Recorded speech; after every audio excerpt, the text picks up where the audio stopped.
High guys, good morning and welcome back to my vlog channel. কেমন আছো তোমরা সবাই? তো আশা করছি তোমরা সবাই অ্যাজ ইউজুয়াল জাস্ট ফারবাডি আছো অ্যান্ড আজকে দিনটা তোমাদের সবার খুব ভালো কাটবে।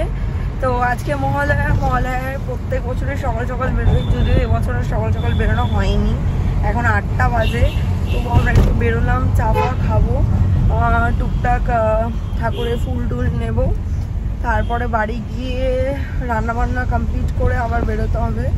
আজকে খুব সম্ভবত মাকে ছেড়ে দেবে, ছুটি দিয়ে দেবে, তো বাড়ি নিয়ে আসবো। এরকমটা ইচ্ছা ছিল যে মহালয়ার দিন মা বাড়িতে থাকবে। তো যাই হোক, এখন তো আমরা বেরিয়েছি, চা ফা খাবো। তো without further delay let's start today's video. I hope কি আজকে এই ব্লগটা দেখতে তোমাদের সবার খুব ভালো লাগবে। শায়ন এখানে হিম কচুরি খাচ্ছে, আমরা চলে এসেছি শর্মা ধাবা। সকাল সকাল প্রত্যেক বছর আমরা এখানেই আসি, অ্যাটলিস্ট বিয়ের পর থেকে তো এখানেই আসছি। আগে আমরা যেতাম হচ্ছে বালওয়ান সিং এ। তো এই যে ও খাচ্ছে, আমি বাটার টোস্ট অর্ডার করেছি আর চা, ওটা এখনো আসেনি। বাড়িতে এসে স্নান টান করে ঠাকুরকে এখন পুজো দিচ্ছি, চলো তোমাদেরকে একবার দেখাই। দেখতেই পাচ্ছ খুব সুন্দর করে ঠাকুরকে আমি পুজো দিয়ে দিয়েছি। আজকে শুধু মা দুর্গা আসছেন না, মা দুর্গার আগমন ঘটছে না, আজকে আমার মায়েরও আগমন ঘটছে বাড়িতে।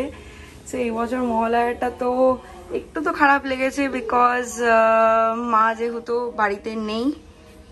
আবার এটাও আনন্দ হচ্ছে যে আজকে আসছে। সো যাই হোক, চলো পুজো দেওয়া হয়ে গেছে, এবার রেডি ফেডি হয়ে বেরোবো, মাকে আনতে যাবো।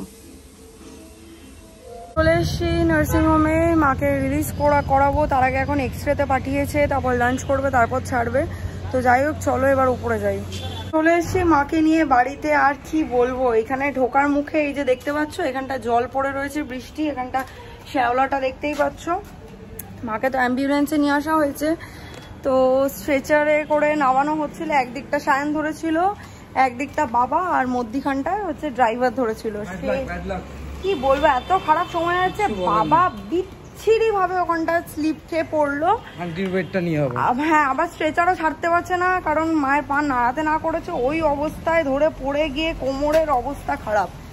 বাবা বলছে তো ভাঙেনি বা ফ্র্যাকচার হয়নি, হেঁটে মানে হালকা হালকা হাঁটতেও পারছে, কিন্তু বসতে পারছে না বা নিচু হতে বেন্ড হতে পারছে না।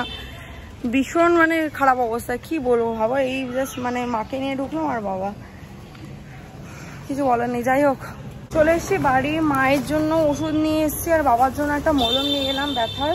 আর এদিকে শায়ন আগেই আমার বাড়ি চলে এসছে দেখবার জন্য দুজনকে। তো যাই হোক, চলো ভেতরে যাই। একটা মায়ের ওষুধ পাইনি, যেটা 8টার সময় লাগবে, এখন 6:30 বাজে। আমি আর অন্য দোকানে গেলাম না, বিকজ এখন গেলাম না, একটু পরে যেতে হবে আমাকে। বেরোলাম বাড়ি থেকে, যাচ্ছি মায়ের ওই ওষুধটা আনতে, আর খাবারটাও এনে দেবো রাতের। আজকে আমি রাতে খাবারটা দেবো, কালকে থেকে তো আয়া আসছে, প্লাস রান্নার লোকও রাখা হয়েছে, সো চাপ নেই আর কালকে থেকে। এসছি বাড়ি অ্যান্ড কাইন্ডা আমার 1 থেকে 1.5 ঘন্টা লাগলো ওষুধটা পেতে, বিকজ ওষুধটা সাপ্লাই নেই, বলতে গেছেন সাপ্লাই নেই।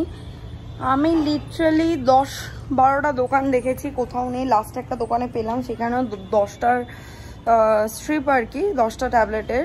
একটা ট্যাবলেটের মানে ইয়ে যে ফয়েলের ওই জায়গাটা খোলা, তো ওই 9টা নিলাম আর কি।